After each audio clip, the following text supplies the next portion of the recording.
यंदा 12वी परीक्षेचा निकाल उशिरा लागण्याची शक्यता आहे। कनिष्ठ महाविद्यालयीन प्राध्यापक महासंघानं उद्यापासून असहकार आंदोलन सुरू करायचा इशारा दिलाय। मंत्र्यांनी आज चर्चेला बोलवण्याचं आश्वासन दिलं होतं, मात्र अद्याप कोणतीही बैठक बोलवण्यात आलेली नाही। त्यामुळे उद्यापासून एक प्राध्यापक केवळ एकच उत्तरपत्रिका तपासणार आहे। त्याशिवाय शिक्षकांना संच मान्यता, अतिरिक्त पदांवर नियुक्ती केलेल्या 1000 शिक्षकांना मान्यता यासह 13 मागण्यांसाठी हे आंदोलन सुरू करण्यात येणार आहे।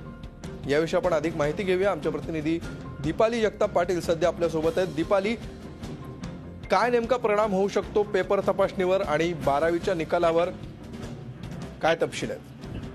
अमोल, दिवसाला दररोज जे 60,000हून अधिक प्राध्यापक आहेत ते पेपर तपास काम करत असतात। त्यामुळे दिवसाला अनेक पेपर तपासून होतात। तसंच मॉडरेटर्स पर्यंत ते पेपर चेक केल्यानंतर ते त्यात मॉडरेटर्सकडे जातात।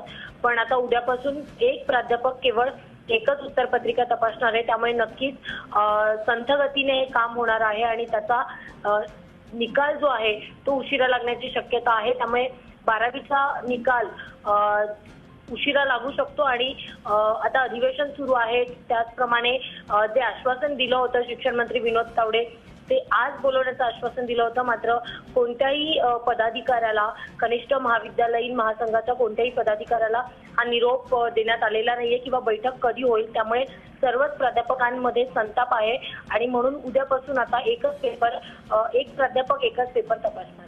बिलकुल, धन्यवाद दीपाली या सविस्तर माहितीबद्दल। यावर आता सरकार कधी तोडगा काढतं हे बघणं महत्त्वाचं असणार आहे, अन्यथा 12वीचा निकाल लांबण्याची स्पष्ट शक्यता दिसते। झी 24 तास रहा एक पाऊल पुढे।